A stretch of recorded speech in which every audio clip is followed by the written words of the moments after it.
Hello, everyone, and welcome to the Game Industry Legends interview series. My name is Melissinos, and I'm the principal evangelist for video games at AWS.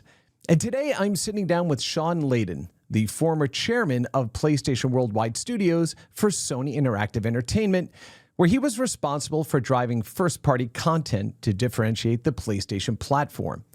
In 2019, he also established PlayStation Productions to create film and television properties based on PlayStation's game IP. Prior to serving as chairman, Layden was CEO of Sony Interactive Entertainment America, and before that served as president of Sony Interactive Entertainment Japan.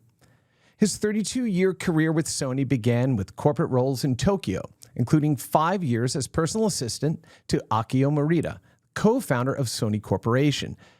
He currently advises several tech startups in game-adjacent fields and is a founding board member of the Girls Make Games Scholarship Fund. We are happy to have Shawn with us today to discuss his remarkable career, the adventures taken through the rise of the PlayStation brand, and celebrating PlayStation's 30th anniversary this year. It is my pleasure to welcome Shawn Layden to the Game Industry Legends program. So, Shawn, it is awesome to have you on the program today. Thank you for taking time out of your busy schedule to talk to us today. Well, thanks for reaching out, Chris. It's always fun to talk about the industry I love with folks who have also been here for quite some time as well. Awesome. All right, so before we jump into all of that, I've got the fast 5 questions that I ask every guest when they come on the program. So let's talk about your earliest days with computers and video games. What was the first computer or video game system that you remember having in the home? Well, before I had it in the home, I had it in the school. You know, we were in junior high school back in the early 70s, and we actually had a PDP-8 terminal in our science lab, which was hooked up to a mainframe at the school district, and that's where we began. We began coding games in BASIC. You could buy a book, and you could just like copy the lines of code in there, and that's when it began in 1974. The first one I had in my house was, like so many parents, my father convinced my mother that home finances would be enhanced by having a computer in the home. and he got the Atari 800. Oh, that's a good one. That's a good, because the 400 had that wonky, like, strange keyboard. Yeah, that membrane keyboard. Yeah, membrane keyboard. Yeah, no good. The 800 was the solid keyboard, the full thing. And you could pop the lid open. You had different ROM cartridge slots that you could go ahead and put, or RAM cartridge slot. And you could also do things like piggybacking memory on top of memory to exceed its, like, so back then systems were amazingly hackable. Oh, completely. It was an open book, and you could buy a basic cartridge. You know, you get the operating system on a cartridge, or we just had like Space Raiders like locked into that 800 all the time. Oh yeah. I don't remember my father doing any bookkeeping at all on the home computer. So the Atari 50th collection that was just released earlier this year, and Mike Micah, right? One of the leads, right? The guy who founded basically Digital Eclipse. Exactly. He did a remake of that with enhanced like graphics around the sides and different like ship controls and stuff. It is such a joy to play. Absolutely. That was one of my favorite releases, was that Atari 50th. Yeah. It's amazing. And they put so much extra content in there, you know, interviews with people who worked at Atari at the time, because frankly, I think the entire Atari game catalog sits at about 100 megabytes of memory. Probably. so there's a lot of room on that Blu-ray to put some other stuff in there. Yeah, exactly. They had to fill the disc, the build somehow. All right. So first system at home was the Atari 800. What was the first arcade game you remember playing? The first arcade game I remember playing was Pong. I mean, we were down at the bowling alley in my neighborhood, and we were playing pinball and skee ball and all that kind of stuff you do. And then one day we were there, and this weird cabinet just showed up, bright yellow, at the end of the line of pinball machines. And only 6 words for all the instructions, right? Avoid missing ball for high score, right? There you go. How can you put exactly? How can you put a machine with limited controls in and limited instructions in a place where people are going to be drinking all the time? That's what did it. But I thought it was weird because people drink all the time, but still the top of the cabinet was sloped, so you couldn't put a Yes. bottle of beer on it. Yes. Right? Yeah, exactly. That was And a then, missed opportunity. all right, so first arcade game was Pong, and then I was going to ask you, when did you start programming? But you already shared that with us, right? And started in BASIC like so many of us did, back in the day. Mm-hmm. All right, fourth question. From your earliest games, which that you played, which are the ones that had the biggest impact on you, and any that you still revisit to this day? Oh, without a doubt, it's Prince of Persia. That was the changer for me. Yeah. Went through a lot of games before then, and had the whole Atari catalog. That was great for what it was at the time. But Prince of Persia, that was game changing. The rotoscoping of the animations, the way Jordan just seamlessly had that side scroller, which had tension at the same time, and progressing was as thrilling as it was scary.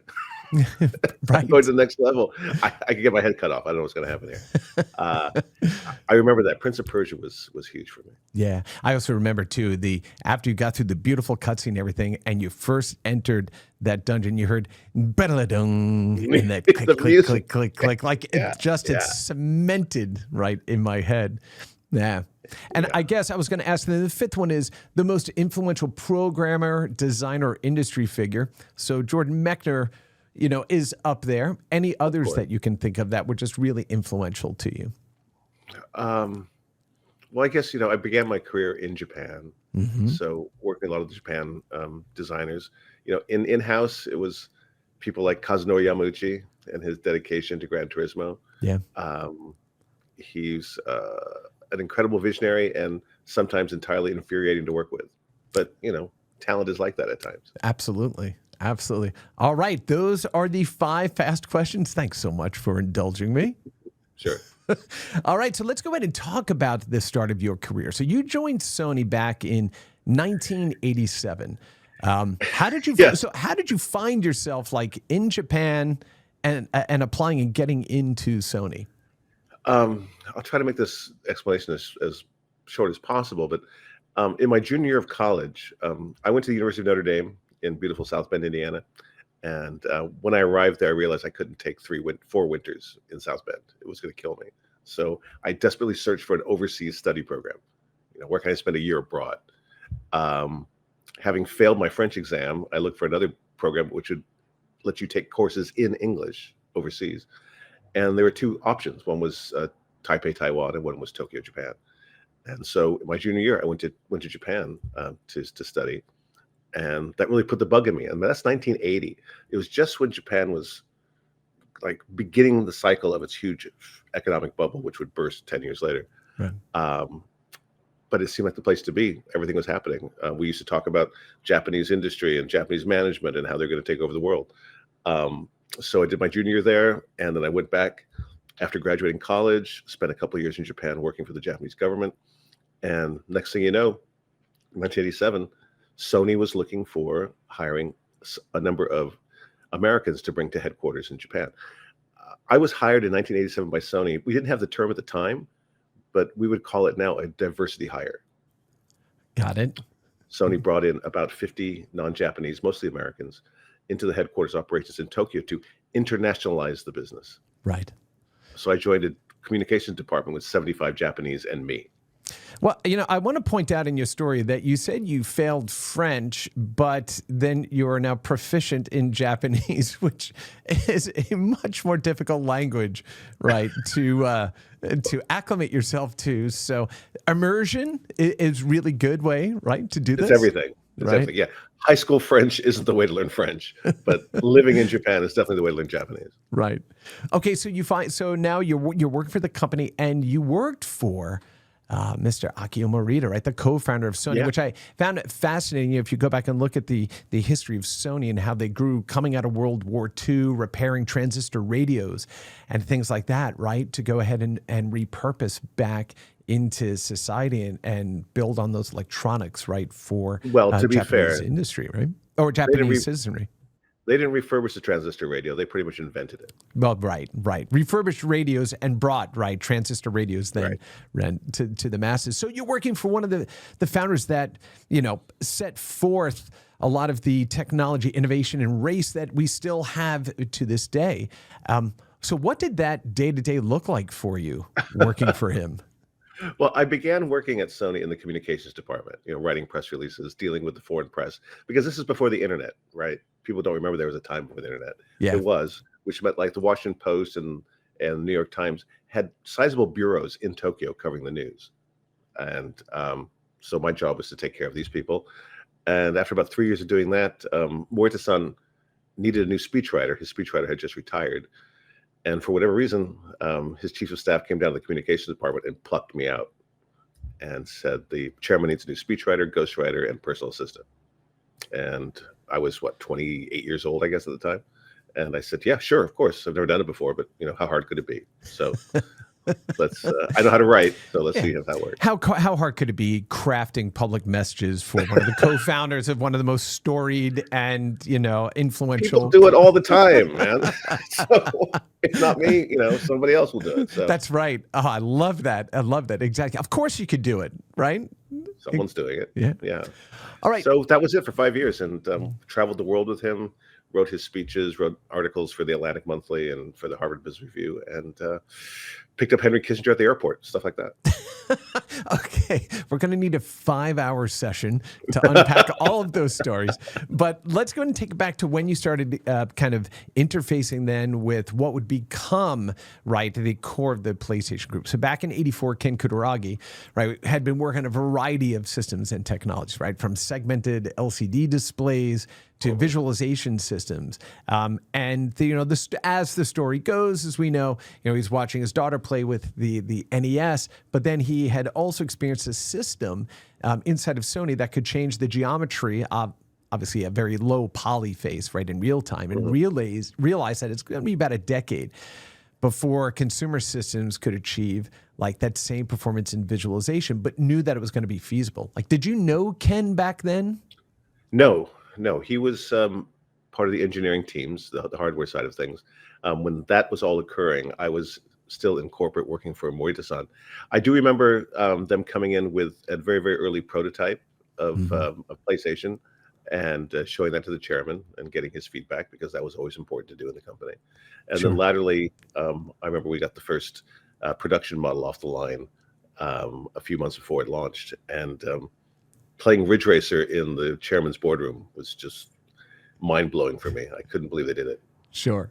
Okay, and we're going to get into that, but let's talk about the steps that it took for Sony to really become the powerhouse that they are in the industry, right? So they had started in the games industry, their steps in the games industry really on two fronts, right? The first was, their first kind of foray in was developing the audio chip for the Super Nintendo system, which I understand Kutaragi-san basically did the deal with Nintendo without going through the proper channels inside of Sony, and there's a little bit of outrage that happened. I can neither confirm nor deny that story. You don't have to, so I'll go ahead and unfurl that little piece of history.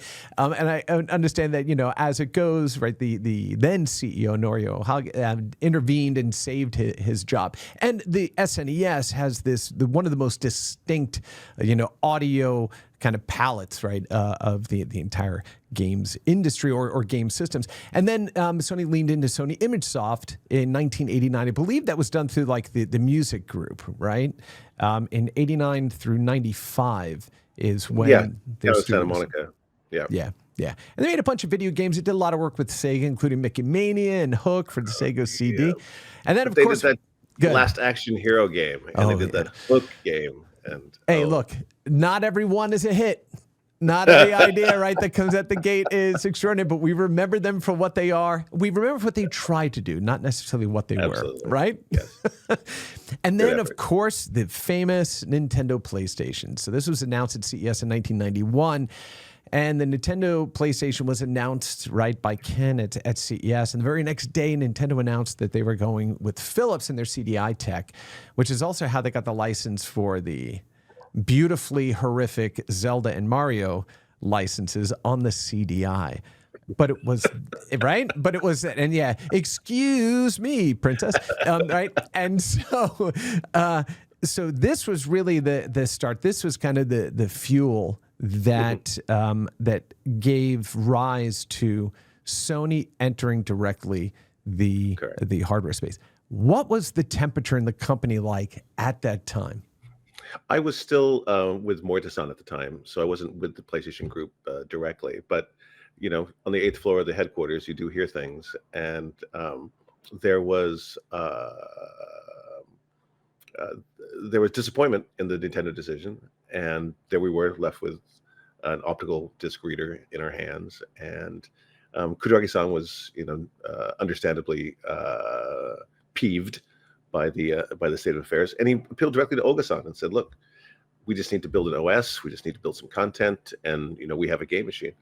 I would say inside Sony Corp, it was like 50-50 about people who said, "Yeah, do it," and people who are like, "Why are we getting in the toy business? This is not where Sony plays. This is where Nintendo and Sega, they have their thing, they make their money, they do their business. But really, we're not going to put a Sony toy into this toy business." And a lot of people saw it that way. And good for us is that Oga-san was a former artist himself. He's a baritone operatic singer.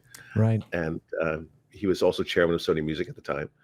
And he leaned right into it and said, let's do this thing. But, don't get too invested in it. Be sure to lease all your properties, lease the pencils, because you might not be in this business for much longer, but do give it a try. Yeah. And that's where we started. Yeah, what's so interesting, Shawn, is that unfortunately, in some ways, we still see this the same kind of sentiment today. Oh, it's video games, right? Forgetting the fact that everybody plays games.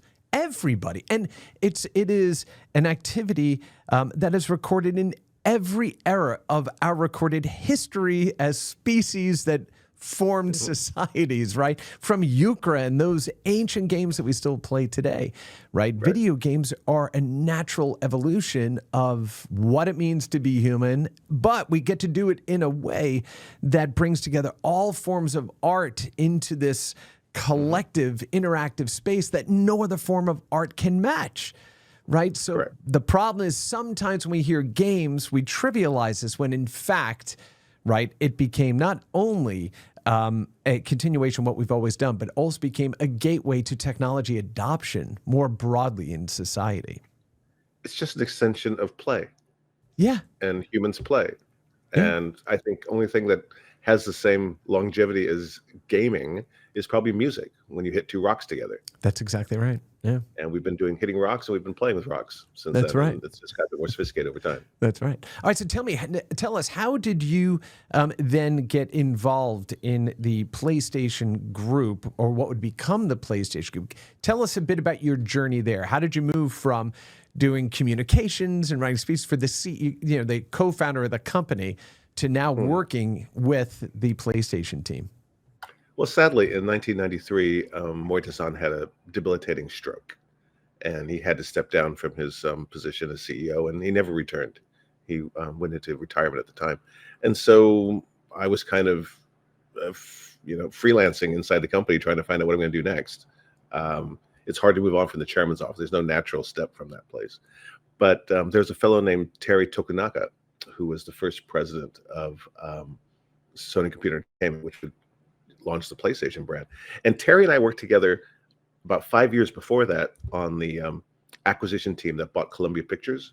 Mm-hmm. Sony bought Columbia Pictures in 1989, and we had a small team put together. I was the communications component, and Terry ran the team. And so we pretty much carried that acquisition across the line. So Terry knew who I was, and we were just literally talking one night in a bar, of course. And he says, "What are you going to do now?" I said, "I don't know. I've got to find something to do." And his point was, "Why don't you come join us at Sony Computer Entertainment?" And I had said to him, "Well, that's nice, Tokunaka-san, but I don't know anything about video games." And Tokunaka-san's response was, "It's okay. None of us really know either. So now's the right time to get in." I said, "Okay, then. I'm sold. How hard could it be?" Man, that sounds like every 3 a.m. GDC bar meeting, right? that we've done for decades now, right? Yeah, it was just like that, except it turned into a real job. And I interviewed with a guy named Akira Sato, who was running game development, who was formerly the president of Sony Music Japan, and had an interview with him over drinks, and I had a job the next day. And so, what was that first job for you? I was a game producer. Oh. And I didn't even know what that meant at the time. But our job, I was in a group called the International Software Division, and we were bringing games from Europe and America, localizing it for the Japanese market. You can't understand how difficult that job was. How, in the PlayStation 1 era, how low regard the Japanese consumer held for American or Western games. Yeah. You know, they're sitting back with Final Fantasy and the great games from Capcom and Sega and Tekken and Ridge Racer, what have you. And then I'm trying to get them excited about, we have this game called Destruction Derby. It's from England. You smash cars together. Right. I know it's not quite Final Fantasy sophisticated, but it'll be good. It was hard. Our most successful game we had was Formula One. Oh, because the Japanese were huge Formula One fans. Yeah. So to get them involved with that was easier. But the other games, no, not so much. Twisted Metal didn't quite find a Japanese market. No, but certainly resonated here in the West, right? Yeah, and I will tell you, to this day, Sweet Tooth's laugh is unnerving for me. Like I won't forget that. I remember in the later editions of it, Twisted Metal Black on the PS3. I remember leaving my basement with all the lights out, and I mean, I'm an adult. Right, and a father and all this stuff, and I just remember going, okay, I need to walk a little faster because all I hear is that damn Sweet Tooth echo in the back of my brain. So get out of the dark. Oh, you should make it your ringtone. Okay, see, now that's okay. That's nightmare fuel. I thought we were friends. Okay, all right. So listen. So at the time that you're doing this, so this is leading up to the launch of the PlayStation, right? Actually, I joined the PlayStation group a year after it launched in Japan. Okay. So that was already out in the market. I was still moving around from my old corporate job. And so I got there in 1996. Okay. I remember it was early May because I was in the job for about a week. And Sato-san asked me, so are you going to E3? I said, should I go to E3? Yeah, you should probably go. What? Okay. When is it? Next week. Okay. And I turned to this guy I was working with, the other producer, and said, what the hell is E3? That's right. Yeah, no acronyms. Please let us know. And it was like the greatest ADHD playground of all time, right? I mean, I was just trying to find out, how do I order a plane ticket, and who do I talk to for that, and how do I get a hotel room? So, so I showed up there about 10 days into the job. And you're right, it was baptism by fire. I learned so much in 3 days. That's amazing.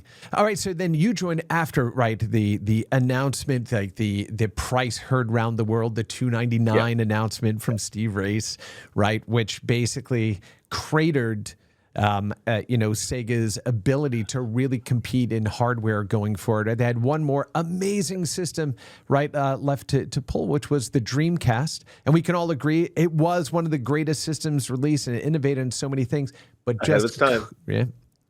just could not, compete with the onslaught that the PlayStation brand became.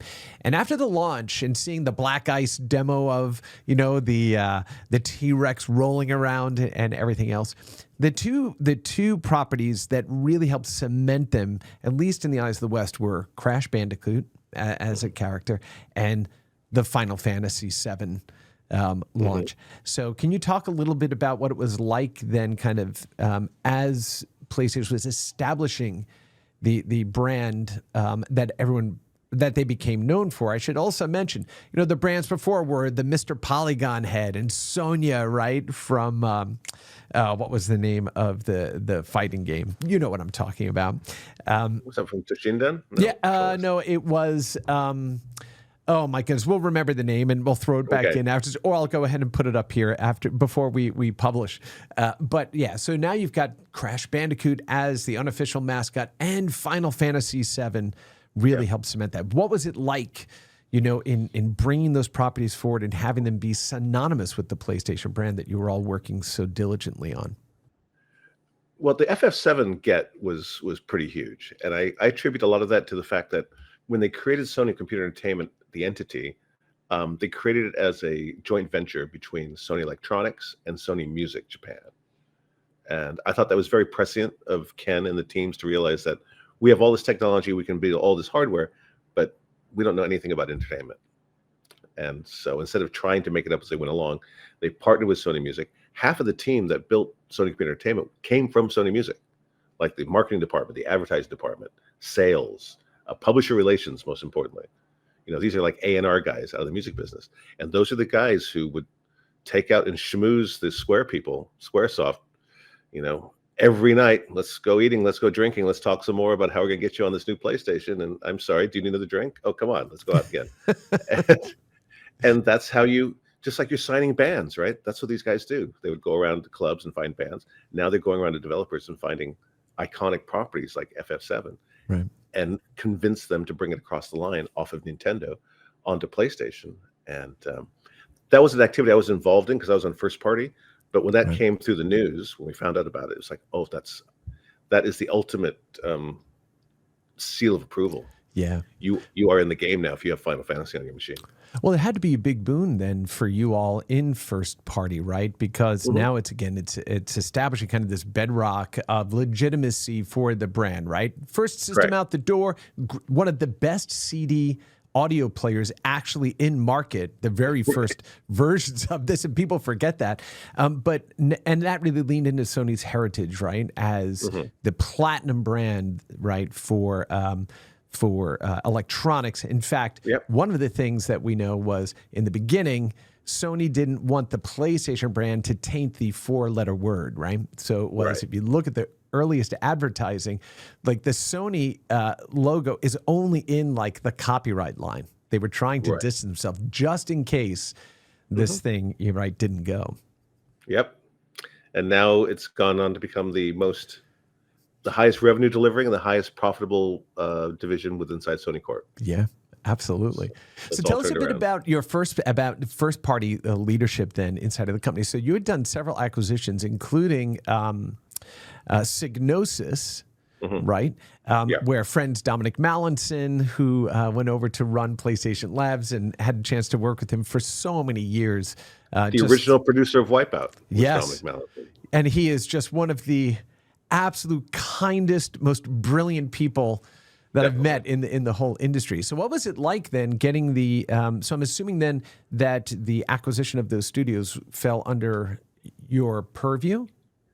The actual acquisition itself was taken on by a corp dev team, but the outcome of the acquisition fell on my desk. Right. And it led me to moving to London in 1999. We had just acquired Psygnosis. I moved to London to integrate the acquisition, and my first 6 to 9 months in England was just visiting all the different Psygnosis studios to review their output, what they have on the calendar, and try to draw up a portfolio plan against what they're building. Ended up having to close a few studios, as naturally occurs in the M&A world, but it became a real cornerstone. I mean, there were the biggest brand in Europe at the time against people like Gremlin and Ocean and Infogrames. And they gave us great games. Formula One came out of Psygnosis. Wipeout obviously came out of there. Yeah.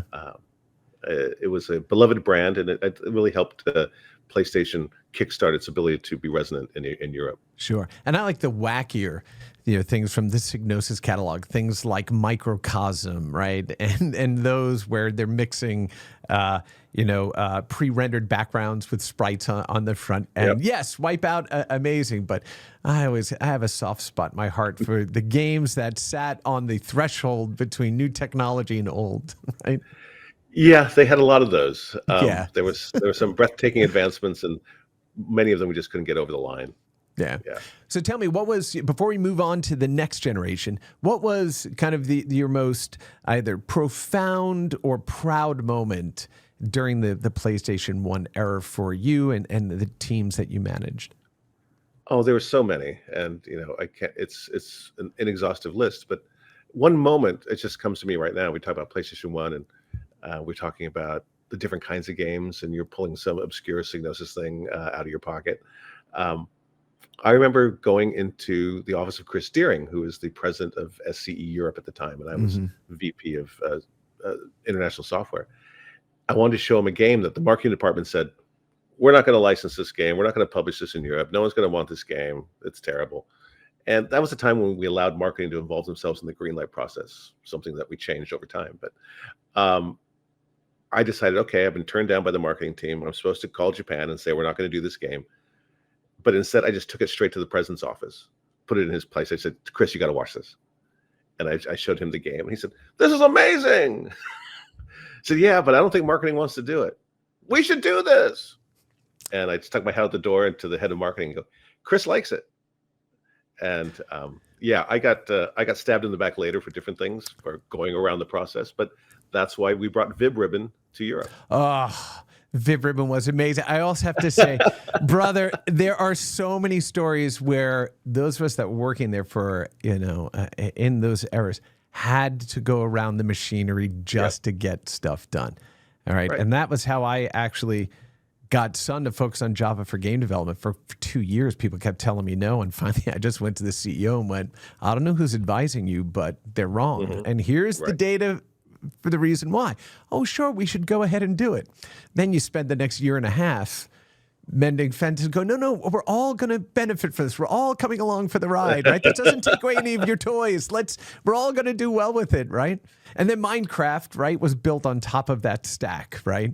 Eventually. So sometimes, it's a matter of finding the path forward. Yeah, and the moment recalled to me what Akio Morita used to say when people asked him about focus testing and market testing. And he would say, yeah, there's some roles for that, but largely we don't do it at Sony. We don't focus test much stuff because in his view, if you relied on focus testing, you'd never get the Walkman. Right. No group would tell you what you need to do is get headphones and stick it into a cassette player and have battery life. No one would have told you that. And his view was you can't ask the consumer what they want because they don't know what they can have. That's right. That's right. Vib Ribbon was the same sort of thing. We have a marketing team saying, no one's going to play that game. They don't understand it. It's not comparable to anything else. I said, it's not comparable to anything else. To me, that's a feature, not a bug. Right. And for those of you watching that may not know Vib Ribbon, you took your own music CDs, right? And you put it in, and then the music from that CD would create the level that you had to traverse in this line-drawn rabbit, basically, that's now traversing a level that is dynamically generated on the fly by these music CDs. It was awesome. So much fun. And the creator of Vib Ribbon was the same fella who created Parappa. Yes. A Matsuda-san. And he's a famous Japanese musician, but he dabbled in gaming. And that's why he got a completely different take on gaming because he came from a music background. Yeah. And that was the importance we felt of the PlayStation 1 era. We thought it'd be true over time, but development got too expensive. But to put as many games out there as possible. Right. Every different kind of thing. What I'm concerned about, maybe we'll talk about this later on in the show, is in the current environment where every bet on a game, AAA, is $150 million, $200 million. I'm afraid in today's world, Vib Ribbon doesn't even get made. Right. I'm afraid Parappa doesn't get made. Yeah. It's too risky. Well, we are going to talk about that because I think there's some hope for us in that regard. But we have a lot more to get through in the limited amount of time we got. So I'm going to try to move through these other errors quickly. All right. So PlayStation 1, really went ahead and established Sony's brand and cemented you as a competitor, right, in this space. PlayStation 2 launches, and it is thunderous, right? The biggest selling console in history, selling north of 155 million units. And one of the things that was incredible, just as I said, the PlayStation 1 was the best audio CD player on the market. PlayStation 2 decided to go ahead and launch with a DVD player in the system, which at the time was the least expensive and one of the highest quality DVD players the public could buy. Clearly super important to the adoption of the PS2, correct? And bundling it with The Matrix was genius. Yeah. I mean, it was this confluence of all these amazing things just at once. But Sony also leaning in, it wasn't just about games. It was their expertise in media and formats that allowed them to leverage not only, this rising tide and demand for these new technologies, but also Sony owned the fabrication facilities for all these discs, right? So it was pretty easy to say, perhaps we change the print schedule, right, or the pressing schedule for these because we need to refresh store, in-store supplies. So you had these advantages, leveraging the things that you do best and then expanding them into these new markets. It was a great confluence of interests, definitely. And PS2 was the rocket ship.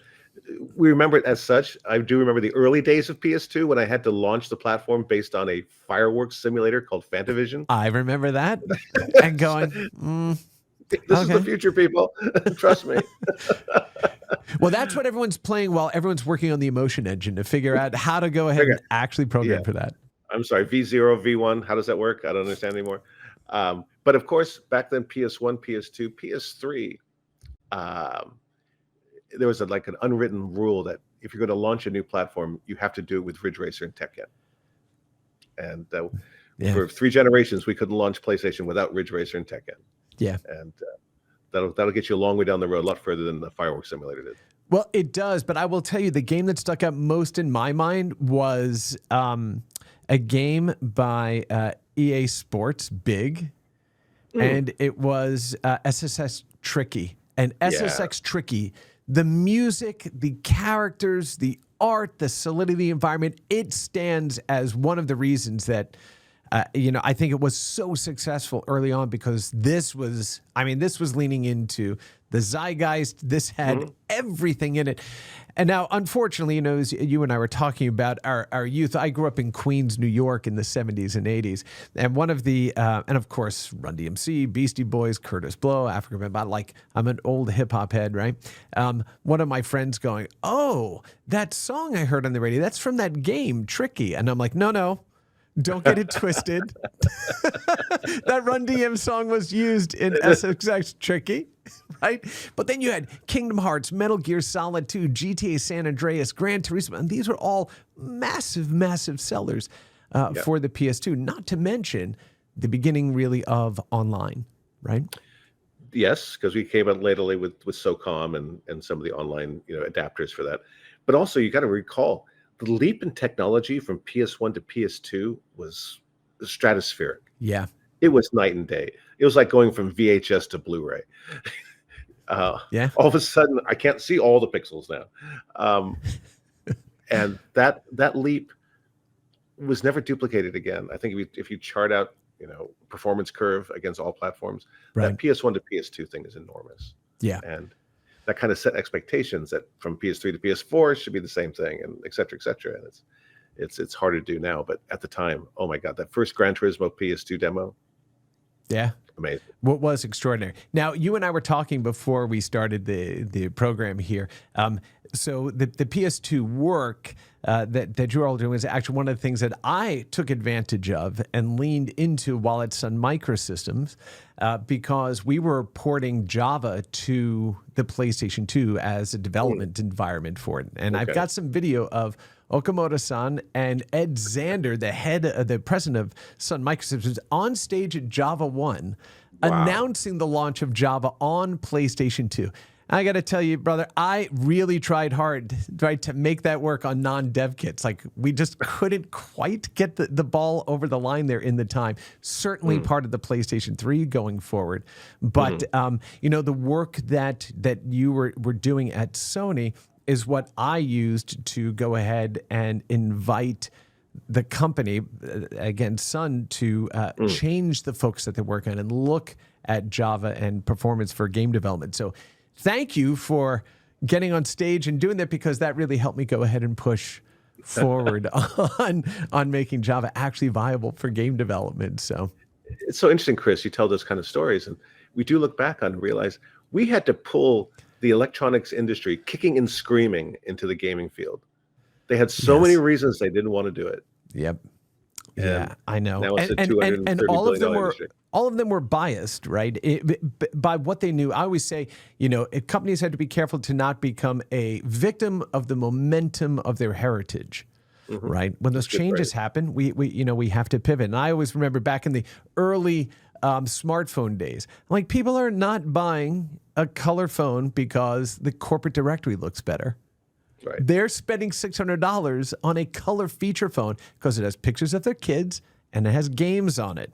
Now, corporate directory, yes, that'll come along for the ride, right? But no, it is about entertainment and leisure and being connected to the things that we love, not the things we have to do. And to know which bit to fiddle with, right?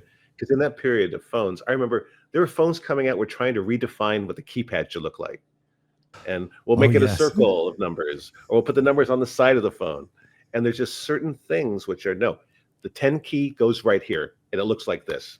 You Yes. can play with the rest of the phone all you want, but don't mess up this 10 key bit. There is a reason why keypads on everything from point of sale machines to ATMs to phones look exactly the same today worldwide, because guess what? The interface works. Stop messing with that. But here's the question for you. But there are two 10 key patterns. The one you find on your phone and the one you find in your calculator That's right. is inverted. Yep. Yes. And why is that? Because somebody got something stuck in their craw and decided not to do it. I'm looking down at my keyboard right now to make sure I don't have a number pad there. All right, so moving on. So PS2, absolutely, massive hit. It really just, it sucked all the oxygen out of the room. Was the time when Nintendo was kind of between systems with their GameCube, the Sega First Dream. Xbox came out. The first Xbox came out, and the goal there was to go ahead and reclaim some of that set-top space after they already had the Windows CE logo on the Dreamcast, right? And I remember one of my very first industry events. Peter Moore was there. He was the newly minted CEO of Sega of America, and they were on stage and they were talking about Kelly Flock from Sony was there, and Bing Gordon and all those guys.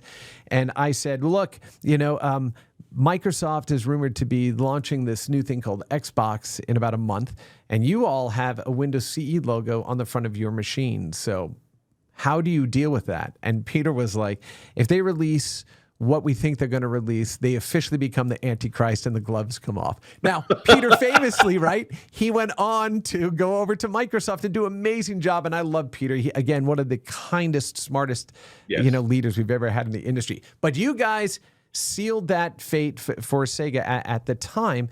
And now you're riding on the high that is the PlayStation 2. 6 years later, Sony releases the PlayStation 3 in 2006. And this reignited another format war between Blu-ray and HD DVD, which we know you all just buried, right? HD DVD with the Blu-ray consortium. Yes. And that was something we learned from DVD. The whole consortium idea goes back to the VHS versus Betamax wars, right, and how poorly that ended. And every major media format after that has been built on the 8mm consortium, the DVD consortium, the Blu-ray. Yeah. And the HD DVD felt like, we have to do something, so we're going to step in and just take the contrarian position, right? Yeah. Blu-ray survived. It's a fantastic format to this day, right? Mm-hmm. But a format that was difficult to deal with was the cell architecture of the PlayStation 3. So talk to us about what it was like building for that and the responsibilities that you all had in internal studios to make that thing sing. So PS2 became the biggest thing in the world, and we had to better that. We saw the jump from 1 to 2. How do you make the jump from 2 to 3? And Kudragi-san and his team, Okamoto-san, of course, involved, they decided they would create their own silicon. And in a joint venture with Toshiba of Japan and IBM of New York, they came up with the cell processor. The idea was not only was it going to power the next generation of PlayStation, but it could go off platform and become, an SoC for a bunch of other applications or devices. That second part of the story didn't happen, and because the economies of scale that were built against the model of production were kind of out of whack, because the only place this processor was going was into the game machine. Right. So that was a business struggle. On the technology side, it blew people's minds. I think that's why it took so long for the Japanese developers to get into the PS3 business. Because they had bigger hills to climb. It was easier to get to cell understanding if you came from high-end PC development, but in the standard console pipeline, which began in arcade and brought the arcade into the living room and did more with that, that jump into cell architecture was a huge leap, and I think that retarded a number of the entries from Japanese developers into the field. And at first party, we're just trying to get our head around it. We're just trying to make it work. I'm not a technical person, so I didn't have to really beat my brains in with that, but I was on the other end of running the business, and it slowed down a lot of development. just trying to get our heads around. Well, yeah, I mean, to your point, right? This was now a multi-pipeline, multi-processor beast, right? That developers that typically had single-threaded, and even rendering engines weren't doing multi-pipeline or multi-threaded, rendering at the time. Our mutual friend Mark DeLaura, who's also my co-host on the weekly Boss Rush live stream, he had spent travel the world teaching developers how to program for this. I think it was like 8 pipeline, architecture around cell. Mark was doing the Lord's work, I'll tell you. He was. And I love that you mentioned IBM. Years ago, I used to do another show when I was at Sun called... oh my goodness, what the heck was the name of it? Now I'm blanking on it because we have so much to talk about. But I interviewed the co-authors of a book, David Shippey and Mickey Phipps. They wrote a book called The Race for a New Game Machine. They were the engineering leads at IBM that had to engineer both the cell architecture and the Xbox 360 architecture at IBM, and they had to keep the teams completely separated from each other. Yes, and I believe they're husband and wife. So they had the craziest story about this, and all the cloak and daggers kind of things they had to do to keep the engineering teams from discovering each other within the same buildings and stuff like that. Good Lord. So amazing. So amazing. Wow. Okay. All right. So the launch of PlayStation 3 happens, but the Xbox 360 then comes roaring right onto the scene, backed by a new team, right? Well, I think the 360 launched before PS3. That was the problem. Mm-hmm. So they got into market earlier. I think we were almost a year after that. And we caught up. We came out with a difficult to program for machine. We had some great games on the front end of that. I mean, Resistance from Insomniac. That was the game begins and you're Saving Private Ryan kind of thing. Yeah. And that was amazing. So a lot of the first party stuff was really strong. The third party stuff came on more slowly. It was back at the beginning when in 2007, when we launched PS3, I was still in Europe, but by 2007, it was struggling everywhere. And that's when they sent me from game development in Europe. They sent me back to Japan to be president of SCE Japan. Okay. Because we needed a complete shakeup in the business management operations in order to find some success for PlayStation 3. So I came in and kind of restructured the company, refocused the purpose. The best thing to happen for my first year as president was PSP was flying off the shelves. Monster Hunter had come out in Japan and just blown that whole market open. So while I missed my PS3 targets, I overexceeded my PSP targets. So that's how you balance the basket. Yeah, exactly. In the aggregate, right? You're overperforming, right? And you're like, hey, there's only so much I can do with this beautifully elegant and insane architecture that nobody's ever seen before. That's going to last really your expensive price point. You're going to want 2 jobs to afford it. We all remember that. Yeah, that was it wasn't me that said that. I know. And I completely know that. And sometimes, marketing can miss the mark, right, on some of that stuff. But, I mean, look, the fact that Ken had such vision, right, for where technology could take us, and leaning into the rise of home networks and the pervasiveness of technology in the homes, and being able to look at things and say, maybe we can even do, grid computing across all these cell devices for extra processing. It's like, don't you remember folding at home? Oh yeah, absolutely. What I love about folding at home was people going on on the web into different forums and then getting teams together, and we would do like folding weekends. So everybody on this team start at 9 a.m. this Saturday, finish here, and let's see, which teams are actually going to do more protein folding than the others, right? That's got to be the altruistic peak of the gaming industry. Yeah. Was where we all had these $500 machines at home, but we're going to run them overnight, keep them on, and see if we can fold these proteins, not exactly knowing what the outcome of that is going to be, but it seems like it's good for science. So let's all do this. Let's all do it. And we turned it into a game. And that, folks, is how you do it. If you make it a game, right? And then, of course, I mean, we have just a couple to get through before we get to some Q&A here. So, with the PS3, PlayStation Home was probably the best virtual world metaverse type environment, in my opinion, that we had seen in the marketplace. Yeah. Still it is. Yeah. It's extraordinary. Like Sony needs to take another look at that. And I remember like the Red Bull, the first Red Bull spaces in there, and how it was so perfectly aligned with those brands. Right? The activities in there, the resolution, the fidelity, the interactive components, it made it worthwhile to actually spend time in that virtual space. And it was extraordinary, really, truly extraordinary. Yep. It's like Dreamcast was before its time. I think PlayStation Home was before its time. Yeah. Yeah, absolutely. I would be remiss if I didn't mention that our good buddy Bill Young over there at Twitch had been leading a project with Alex Seropian's new company, right? Look North World, creating something similar where you have these worlds inside of a Fortnite type space that are aligned with brands. So it feels very natural, right? It feels like a natural extension and affinity for the brands with those activities in there. But again, everybody's still catching up to what Sony had done with PlayStation Home. Right? Yeah. Yeah. And PS3 wound up being a huge success, right? 87 million units, right? Still half of what the PS2 had, but then comes along PlayStation 4. So in 2013, the reception's amazing. I remember watching Mark Cerny's presentation of the architecture and how they really leaned into common architectures versus exotic ones, right? Clearly articulated the power, the benefits, and the showcase was amazing. How was the reception of the PlayStation 4 internally, moving off of Cell? What did you experience in terms of leading the teams during that transition? Well, a huge sense of sigh of relief, right? That the company had learned a lot from the PS3 challenge, if you will.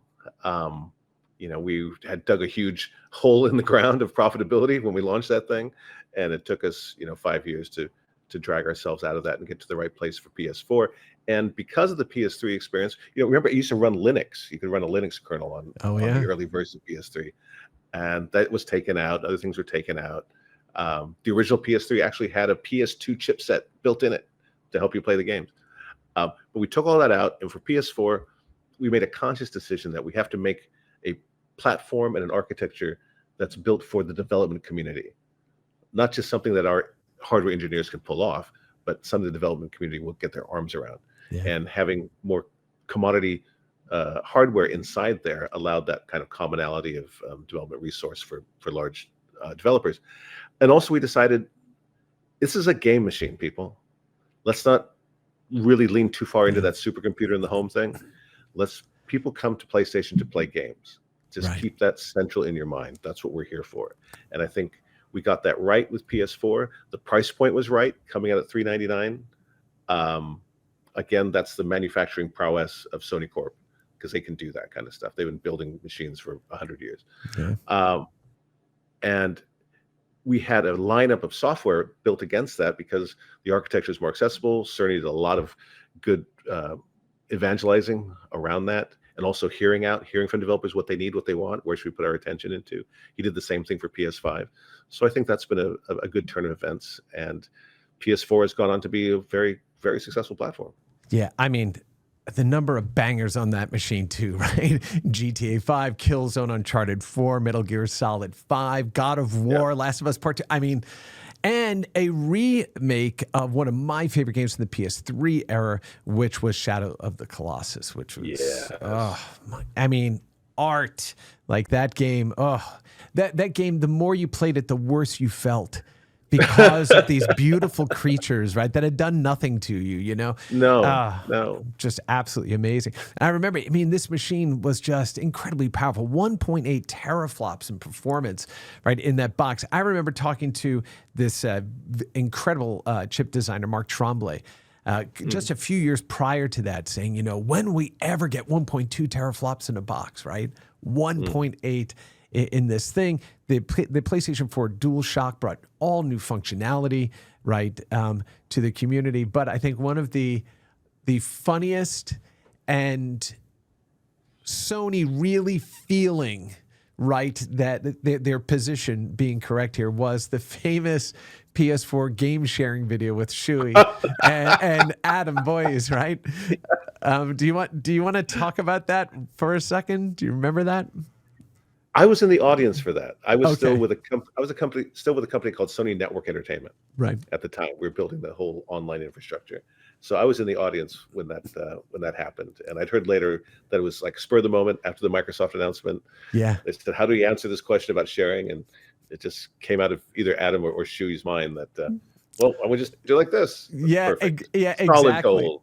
Yeah. Yeah. For the context, Microsoft was trying to address the secondary market for games and how developers could still, get paid for games that were being sold, used games that were being sold alongside of new games, right, by their principal distribution partners. And was a very, I think, well-intended but ridiculously complex system. And so leaders there at Sony went over to a corner of the stage, right, at E3 and said, here's how you share games on PlayStation 4. Step one, because like Mike's was like a 5-step process.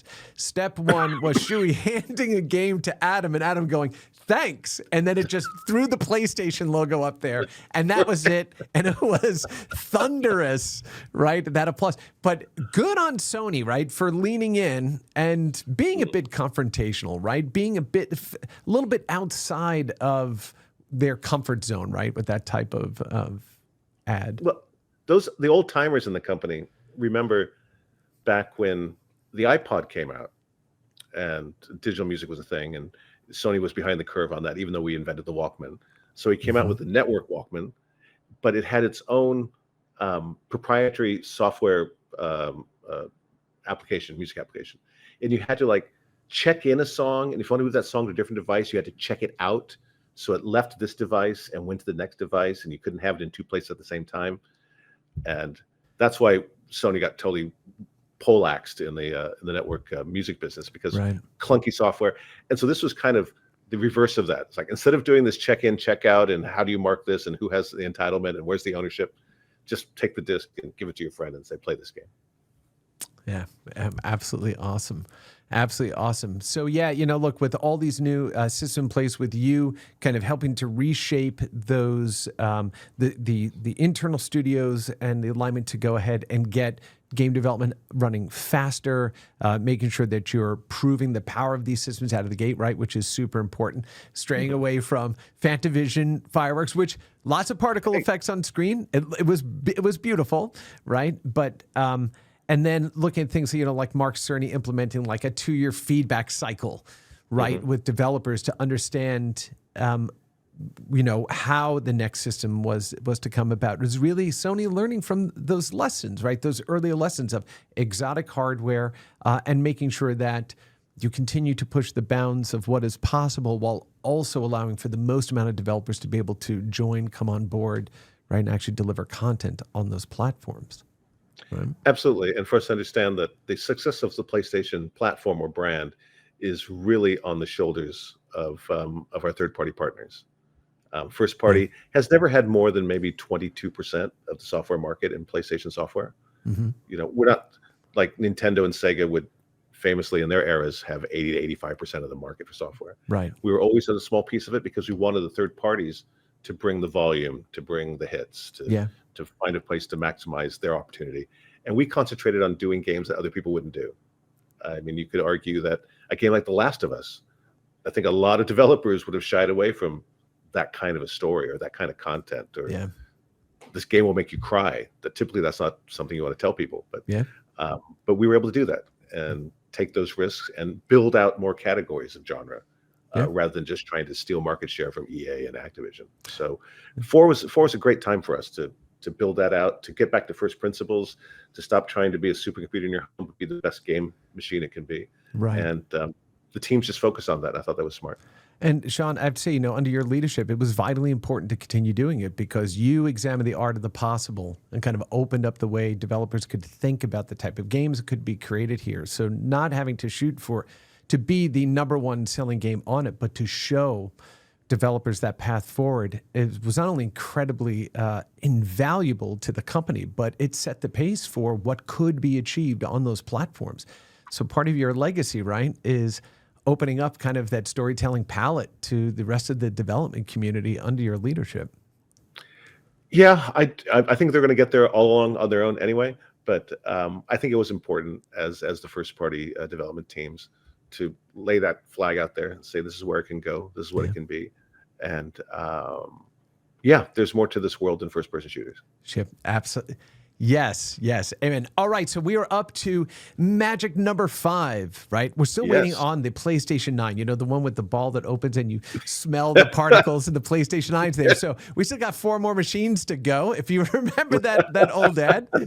All right, so the PS5 releases to the world in November of 2020, right as the global pandemic was ramping up. So what was the feeling in the org at that time? Like shipping this new platform in such a, you know, with the state of the world at that time? So a year before that happened, I retired from Sony. I had retired at the end of 19. We could see PS5 coming on the horizon. And there's a certain song and dance you need to get into when you launch a new platform. There's certain decisions that must be made. You got to hit a bullet with a bullet, hardware and software arriving at the same day. Right. And I just felt at the time it's really a young person's game. And I'd launched 5 platforms at least, and then you add VR or PSP Go on top of that. Yes. Oh my goodness, PSP Go. Yeah, still my favorite little engine that could. One so badly. It's one of the pieces that eludes my collection. Let me go look in my closet and see if I can find you one, Chris.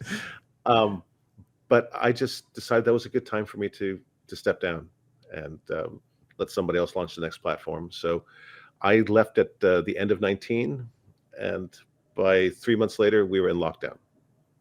Yeah. So my timing was very fortuitous that way. I didn't have to deal with hybrid. But you must have had that apprehension of, oh my goodness, we spent all this time working, getting the studios up and running, building this content, right? Getting ready for the release. And then now we're hit with massive global supply chain issues and stuff like that. I'm sure on the hardware side, it was a nightmare, definitely. Yeah. On the software side, surprisingly, I kept in touch with the teams, and most all of their PS5, all their launch titles were well into production by that time. Of course, you're a year out. So going to mobile or going to a distributed remote development environment was not easy, but it wasn't impossible because the game had already been built. You weren't doing ideation so much as just kind of executing across your plan, and people could perform that from home. QA was probably the trickiest part in lockdown. But they were able to get those games out. But I think lockdown really slowed down the ideation of the next tranche of games because it's really hard to have a brainstorming session on Zoom. Yeah, I think you really need to be all in the same room with a whiteboard and just crank it out. Yeah, that or you also have the right cloud-based development environments and collaboration environments in place that you're used to building on. So that way you can do this. And it feels like, you know, coming out of the pandemic, that the games industry is not, it never is a very long time, right?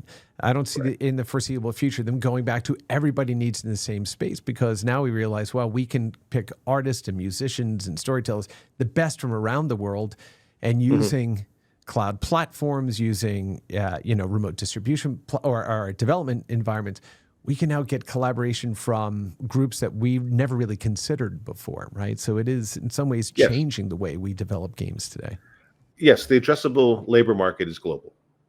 So you know, as long as you get a good T1 line into your house, you know, everything can be happening. Oh my goodness, you mentioned a T1 line. I remember shotgunning modems on ISDNs, right? to go ahead. And then you have 2 phone numbers you're paying for. And then when you're, when you're newly married and your wife's like, why do we have 2 telephone numbers? Because look how fast this is. This is the equivalent of a 256 baud modem, Right. Right. Oh my goodness. All right. So let's go. So you ended your 30+ year run at Sony at the edge of the PlayStation 5, then going ahead and making it out into the market. Incredible legacy that you've built for yourself. Yeah. 32 years. This is a long time. Yeah. Yeah, but you're not done yet. So there's a lot of stuff that you're working on now. So I'd love you to tell us a bit more about the Girls Make Games Scholarship Fund. I would love to tell you more about that. Yeah, Girls Make Games Scholarship Fund is the brainchild of a woman named Layla Shabir. If some of you recall, she was given Person of the Year award at one of the ESA Night to Unites when they were still doing that thing. Maybe that was 2018 or so. Anyway, every summer, Girls Make Games sets up boot camps It used to be America only. I think we have a couple in Europe, and I think we have one in Malaysia now, where we bring together 30 or so young women between the ages of 9 and 16. And for 30 days, they break into teams and they make a game demo. Most of the teams I worked with when I was running studios couldn't do a demo in 30 days, but these young women do. And they code it in Unity with themselves. They have, producers come in and share their knowledge, engineers come in, but it's to help them get into the field of game development. It's been super successful. We've had a lot of young women through the program throughout the world, and now we run a scholarship fund where we have graduates of the program, or even women who didn't participate in the program, who are going to university. They apply to us. We look at their portfolios. We talk to them. We interview them, and we grant about 3 scholarships a year now. So that's wonderful. As those of you who are going, it's December. It's the charitable giving season of the year. Yep. So please get to Girls Make Games Scholarship Fund. Google that, check it out, and we appreciate your donations to help us make more coders every year. And we'll make sure we have a link to that in the notes at the bottom of the video here. And I love that you're doing this because, I've often said in game preservation and working, with museums and stuff like that, we cannot purport to be an art for all if all voices are not part of the art. Correct. And so we need more girls, more women in game development, in engineering, in STEM, in leadership in this space, because we want to hear the most diverse stories, exactly. right? Through this incredible medium. So I think what you're doing is incredible. And yeah, I encourage those listening to check out the scholarship fund. You can all be a part of this. So please take a look at this, because what Chris is saying is absolutely right. It's the thing I say every time I speak to groups, is that to get more people playing games, we need to get more people making games. Yep. It's just like that. Yeah. If everyone who's making games in the future are just the people making games now, this market goes like that. Yeah. Yep, absolutely. Okay, so before we wrap up here, let's just cover 2 more quick little topics here. One of them that you mentioned earlier was about the problematic nature, the stress around making AAA games. I mean, these are games that now in the hundreds of millions of dollars. When we look at the next big games coming out that may be $1 billion or more in development. How do we ensure that we have diverse stories and an opportunity for those stories to bubble up? I think that this is exactly why we're seeing the rise of independent game development, because consumers are now getting used to watching still the same amount of video they used to, but they're watching it in much smaller segments, right? It's not uncommon in my household for somebody to watch 90 minutes of 10-second TikTok videos. You can spend 90 minutes watching a movie, or 90 minutes in all these little bite-sized chunks. Binge watching, those sorts of things. Small format reading. So it's no wonder to me that consumers look at games in the same fashion. If I have X amount of time to play, man, I could experience a whole lot more stories if they were 6-hour experiences, right? 8-hour experiences versus all of them trying to be these 100-hour experiences. And I think that it feels like that is the direction that has allowed for independent games to rise up and start, dominating some of these sales charts. Yeah, I think there's definitely a cause and effect there. I think other aspects of that also come around to great game designers who are trapped in these large conglomerate publishing units now, as there's only 4 major publishers left in the world or something like that. Is all the consolidation and acquisition going on. A lot of the talent in there don't want to be working on something 8 or something 9. Right. And so they're punching out saying, I'm just going to start my own studio because I want to do my own thing now. And I don't want to just build to the pipeline that the corporation has set for me. I want to go do something else. So there's talent available more today than ever before. I think there's stressors against that whole idea of 80 to 100 hours of gaming. You may have heard me say this before, but back when we started the PS1 business, the average age of gamers was 18 to 22. And when you're in that space, you are time rich and money poor. Yes, you are. As the average age of the gamer is into the early 30s now, where you may have children, you may have 2 jobs, you may have all the other things going on. You are time poor. You may not be money rich, but you're definitely time poor. So we look at, I think that's why live service games are so appealing, or my son just plays FIFA all the time, because those gaming experiences, you can decide, I just want to have 10 minutes of Fortnite, or I just want to have 15 minutes of that, or I'm going to play one game on FIFA or two games on FIFA. But if you're going to sit down and say, am I ready for 80 hours of Red Dead Redemption? It's a daunting ask for a lot of people. I was about to say, that is the exact word, daunting, right? Yes. I should also mention, those of us that are in the Gen X generation, within the next 10 years, and you watch people starting to retire and stuff, they'll be the generation that grew up with video games in the second period of life with the most amount of disposable income and the most amount of time. Don't ignore this rising tide of content or players, rather, that are coming. But I think even at that, I still think the massive 100-hour gameplay proposition still won't appeal to the retired community like me. Agreed. Because I got to go to bed by 10. Well, not necessarily, but we also grew up on a time when it's like, to get the gold key back to the gold castle and adventure is only going to take 15 minutes. Right. So we kind of grew up on some of that.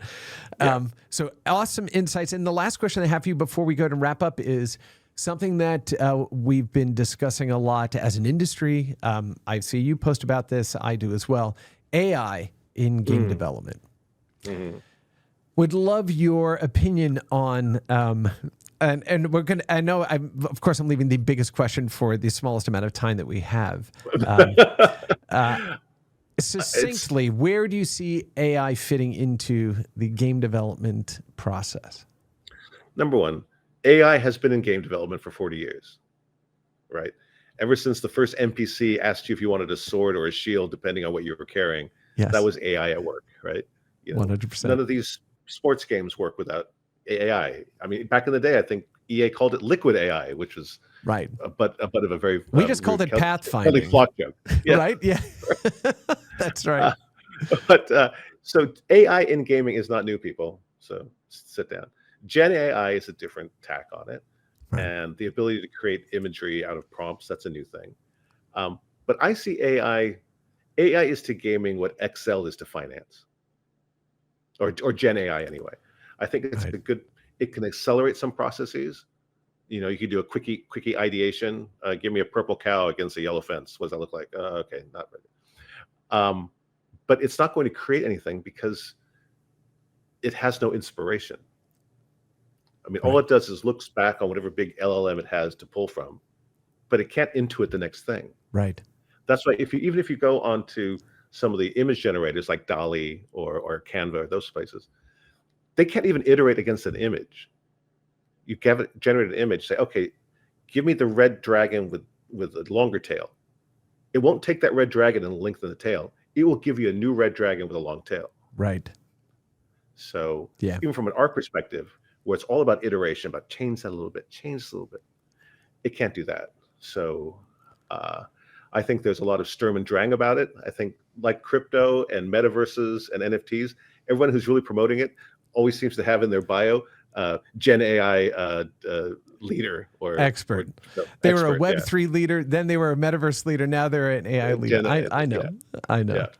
Yeah, look, and I agree with you. Some of the things that we're seeing right now about it's a game without an engine. Then when you point out, well, turn the car back around and go back the direction it came and see how persistent the world is, let alone it doesn't understand geometry. It doesn't understand, like so many things about being a game. It is asking the machinery to play back how it would describe a video game looks. It is not a game. So it's very important as we use these technologies to make sure that we're using them to make our artists better, programmers better, create more game, remove undifferentiated burdens so they can focus on making more art. They can focus on making more story, right? Without the humanity in it, these are not games for humans, right? Exactly, number one. And number two, the essence of game design, and I don't think a lot of people look at it this way, it's just rules. You create a lot of rules. Right. This happens, so that happens. And if that happens, this happens. It's all rule-based, and then we put graphics on top of it and give it theme music from Beastie Boys, and it's awesome. If only. I mean, we've got wide selections in a wide array. No, so yeah, that's Oh my goodness, what an awesome way to go ahead and wrap this up. Shawn, I want to thank you so much for spending your time with us today, and also to congratulate you. As we look back at 30 years of PlayStation, your fingerprints in shaping, the studios, the output, teaching developers what is possible, helping to elevate the art form through the PlayStation, platform has just been absolutely extraordinary. And it was, again, an absolute privilege to have you on the program today. Thank you so much for, again, your time, your effort, and your incredible work. Well, thank you very much, Chris. It's always a delight to talk about this subject, and I wish you and your show the best success. You're bringing together some great guests here, and I can't wait to hear more about it. Awesome. Thanks, buddy.